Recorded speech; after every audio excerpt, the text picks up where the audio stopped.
staff, students and members of the greater community of the Grigori Popper University of Medicine and Pharmacy, it is indeed a great pleasure to address you all on this 135th anniversary year of the founding of Iasi University. I had hoped to deliver this address in person at the university podium. However, a previously set appointment made this impossible to realize despite my great keen to make it happen. This is a wonderful university. It is wonderful because of the people who make up Iasi University, the faculty, the staff, the students.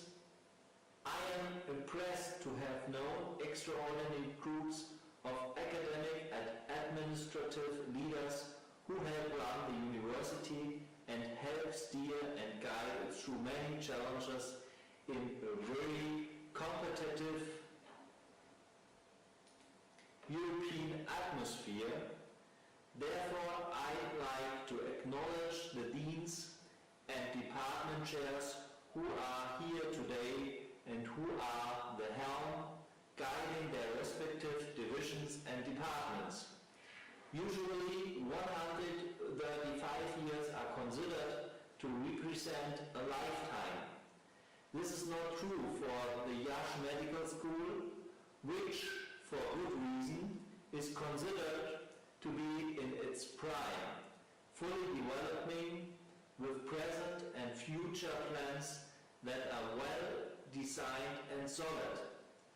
But before attending for the future, we have the duty to remember the past. We must bring into the present those people who made this present possible. Moreover, the present constitutes the past of the future. This is the cycle of life. From the very beginning, the Iasi Medical School has earned a well-deserved prestige among specialists from all over Europe, and the best effort is done to continue the tradition. The proof of this determined endeavor is represented, among other things, the international relationships and agreements that this university has developed with famous international universities. One of the most authentic proof and a personal pride for myself and my institution, the University Hospital of Gießen and the Laboratory of Experimental Trauma, is the presence of many good medical personalities on a rolling basis for training, specialization in trauma surgery. I warmly greet all those who participate in this collaboration as new colleagues for ours, and warmly welcome those who have kindly considered joining us in the future. Furthermore, we encourage those who are driven by their keen to research to become a part of the European inter-university cooperation, scientific and research programs such as Socrate, Erasmus, that includes bilateral agreements with medical schools, and the establishment of such programs with the University Hospital of Gießen to future scholarships for residents and summer exchange programs. I must admit that, compared to the 135-year evolution of the Grigori Popper University of Medicine and Pharmacy in Iasi, to the relentless work of the teaching staff and students' hard work, my present speech is truly poor. However, I never aimed it to be but a token of appreciation to the Honorable Invite. Maybe some of you think I should have mentioned many other things, and you are right.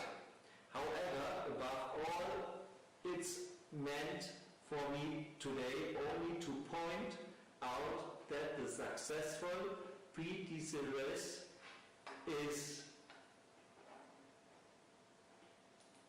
the stimulus that sets an example and enables the young generation to continue the tradition, increasing the standards of quality.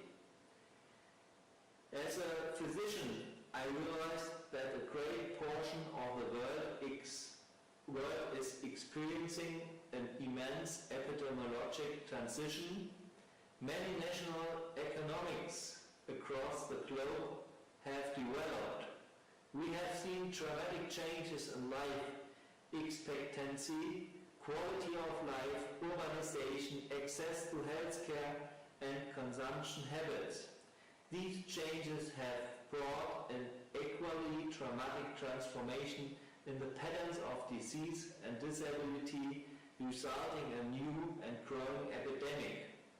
Non-communicable diseases throughout the world, the threat of pneumonia, malaria, tuberculosis is being joined and sometimes replaced by the danger of cardiovascular disease, cancer, osteoporosis, and mental illness. Understanding and addressing this transition is one of the great challenges of this century. Those who will follow this demand of humanity in their future endeavors in both research and practice shall help drawing the new map of the medical field, underlining that the work of a physician is nevertheless focused on finding novel solutions to these epidemics with the help of researchers, but also creating the necessary awareness of the dangers they pose. NCDs are now the leading cause of mortality and disability worldwide. According to the World Health Organization, out of 57 million global deaths in 2008, 36 million or 63% were due to NCDs, with the main culprits being cardiovascular disease, cancer, chronic lung disease, and diabetes. Furthermore, in the field of trauma surgery stands the osteoporosis in the middle of these problems, with over than 1,000 hip fractures yearly in the UK, alone for example with 30% mortality. Therefore, it is an actual duty of the medical community today to set the success in medicine as prerequisite rather than a goal. In the way to succeed in medicine, we need to keep pace with modernization to achieve the medical care of the future for today's patient. This challenge between the daily routine of diagnosis and the in-house research institutions, the medical community must manage vast amounts of patient data with losing sight of the patient as a person. Several solutions to this challenge are offered as the utilization of the latest in-memory database and mobile technology to enable instant access for physicians and staff to comprehensive patient information. This means less time is spent digging through records and more time is spent on healing people. Furthermore, this age treasure is data, and the use of this endless stream of patient data generated each day is a goldmine for researchers and medical students alike. When harnessed correctly, these are the building blocks of innovation that allow the delivered by physicians, medical scientists, to the good of human community to initiate a passion for patient-driven research and industry. However, beside this focus on research and teaching, the tradition that must be passed to medical students is the bedside manners.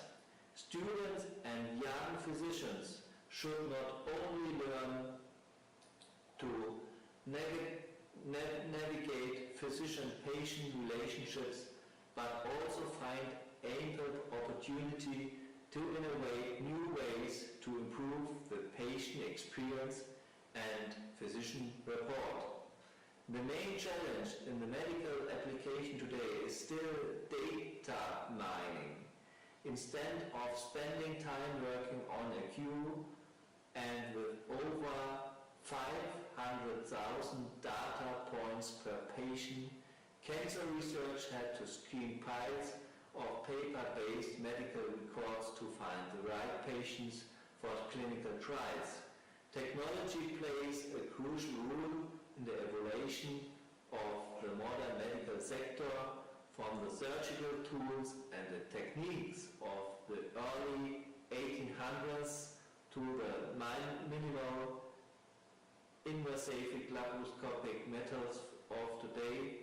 The rate of technology innovation in medicine can boggle the mind. In the university hospital here in Gießen, our priority is to enrich the interdisciplinary research and teaching with material science, physical and analytical chemists, information technologists, and most of all the local community to perceive a better tomorrow. Lastly, I am glad to be given this chance to address this distinguished gathering today and wish you